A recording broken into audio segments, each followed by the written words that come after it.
হে গৌর হরি, এই হরি বল বললে আমাদের কি লাভ হবে? আজকে আমরা শুনবো হরি বল বললে আমাদের কি লাভ হবে। জানি তাই আমি বলি না, গ্রন্থ বলে দিয়ে গেল। বন্ধু শুনুন, হরি বল বললে একটা উপকার হয় না, হরি বল বললে অনেকগুলো উপকার হয়। কি উপকার? হকারে হয় সেই দাপরের লীলা, রিকারে ব্রজ গোপীর মনোমহিলা, বকারে হয় গোপীর বহুতর প্রেম, লকারে হয় প্রভুর পদযুগল নাম। একবার হরি বল বললে প্রভুর হয় এক লক্ষ।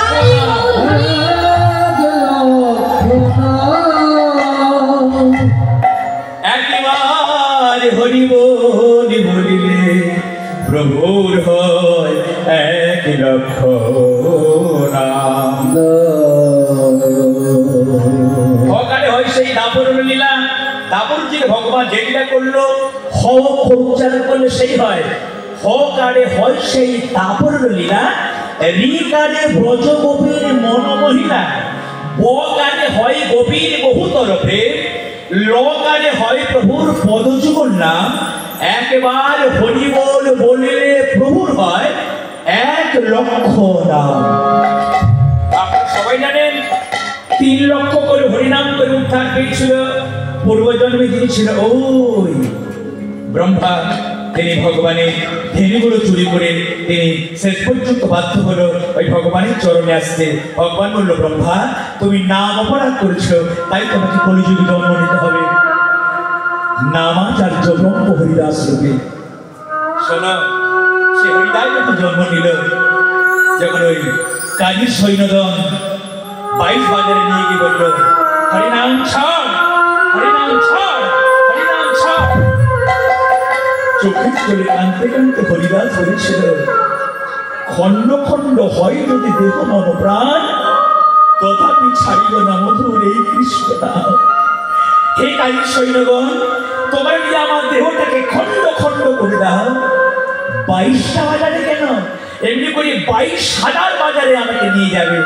যত জায়গায় যাব তত জায়গায় প্রভুর নাম করব, নাম ছাড়া আমি এক মুহূর্ত থাকতে পারবো না। আপনারা সবাই জানেন এই হরিদাস প্রতিদিন 3 লক্ষ করে হরিনাম করত। একবার হরিবল বলতে পারলে 1 লক্ষ হরিনামের ফল পাওয়া যায়। মায়েরা, কলিযুগে এর থেকে সহজ করার আর কোনো রাস্তা কিন্তু না। এত সহজ পদ্ধতি করে দেওয়ার পরে যদি আপনারা বলেন না হরিবল বলবো না, আমি হরিনাম করবো না, মহাপ্রভু বলল, এবার আমি আর তোমাকে উদ্ধার করতে পারবো না। আমি সত্য যুগে, ত্রেতা যুগে, দাপর যুগে, প্রতি যুগে যুগে আমি অস্ত্র করেছি, কিন্তু কলিযুগে আমার কোনো অস্ত্র নাই। কলিযুগে আমার একটাই অস্ত্র, প্রেম।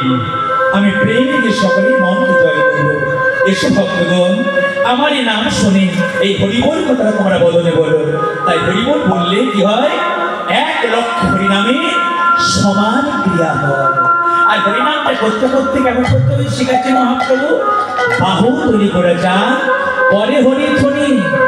বাহুটা কেন তুলতে হয়? হরিনাম করতে গেলে বাহু তুলতে হয় কেন?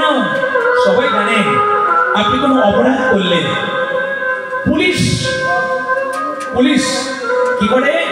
আপনাকে বন্দুক দিয়ে আপনাকে আসে। তো আপনি যদি চোর হন, আপনি যদি ডাকাত হন, আপনি যদি কোনো অপরাধ করেন, ওই পুলিশের কাছে যদি 2 হাত তুলে দিতে পারেন, আমাদের ভারতীয় সংবিধানে একটা নিয়ম আছে, অপরাধ করার পরে যদি কেউ 2 হাত তুলে দিতে পারে, ওই পুলিশ কিন্তু তাকে প্রাণে মারবে না। কারণ অপরাধ করার পরে সে কিন্তু স্যারেন্ডার হয়েছে বা আত্মসমর্পণ করেছে। তদ্রূপ আমরা কত পাপ করেছি, আমরা কত অন্যায় করেছি প্রভুর চরণে।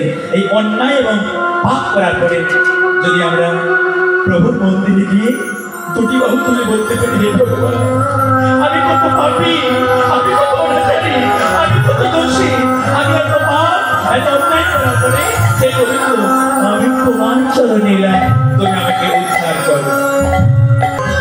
সবাই জানেন দ্রৌপদী হাত থেকে এমন করে ডেকেছিল ভগবানকে। দ্রৌপদী কথা সবাই জানেন, হাত থেকে এমন করে ডেকেছিল। দ্রৌপদীর 5 জন স্বামী ছিল। 5 জন স্বামী থাকা সত্ত্বেও স্বামীগণ বলল, হে দ্রৌপদী, আমি তোমায় রক্ষা করতে পারবো না। শেষ পর্যন্ত দ্রৌপদীকে কে উপদেশ দিল, যার নাম হলো কাকামুনি, যার নাম বিদুর। যে বিদুর দ্রৌপদীকে উপদেশ দিল, দ্রৌপদী মা তুমি আমার বৌমা, মা গো তোমার নিজের স্বামীগণ তোমায় উদ্ধার করলো না, এখন রক্ষা করবে কে? না জগৎ স্বামী অনাদির আদি গোবিন্দ ভগবান। এই জগতে সেইত্য সতী, সেইত্য সতী যেজন ভোগে দুইজন পতি, আপন পতি আর গণপতি। তোমার নিজের 5 জন স্বামী আছে, অথচ তোমাকে রক্ষা করতে পারলো না। মা তুমি আমার মেয়ের মতো, আমি তোমার কাকা শ্বশুর, আমি তোমায় নিবেদন করছি মা তুমি এমন করে ডাকো। কাকা যদি আমি এমন করে করতে যাই তাহলে আমার অঙ্গ থেকে বস্ত্রটা খুলে নেবে ওই দুর্যোধন আর দুঃশাসন। মা তুমি এমন করে ডাকলে হবে না। কেন? মা এই দেহটা, এই দেহটা তো তোমার নয় মা, এই দেহটা তোমার, তাই তুমি এমন করে আছো। এই দেহটা কিন্তু তোমার নয়। আজকে যারা কীর্তন শুনতে এসেছেন ভালো করে বলুন তো মা, এই দেহটা কি আমাদের? এই দেহটা আমার, এই দেহটা আমার।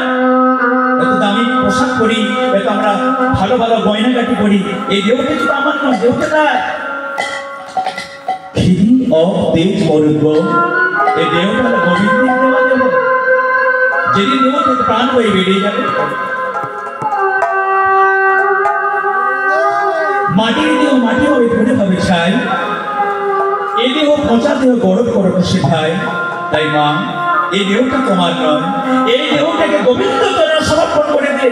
একবার তুমি উচ্চস্বরে বলো, হে প্রভু তুমি আমায় দেখা দাও, হে প্রভু তুমি আমায় দেখা দাও। হে কৃষ্ণ করুণা সিন্ধু দীনবন্ধু জগৎপতে গোপেশ গোপিকাকান্ত রাধা কান্ত নমস্তুতে সচ্চিদানন্দ রূপায় বিশ্বোৎপত্তাদিনিত দামোদর বিনাশায় শ্রীকৃষ্ণায় যখন ওই কাকামণির কথা শুনে দুটি বাহু তুলে যখন ভগবানকে ডাকলো, ভগবান তখন তাকে বস্ত্র দিল।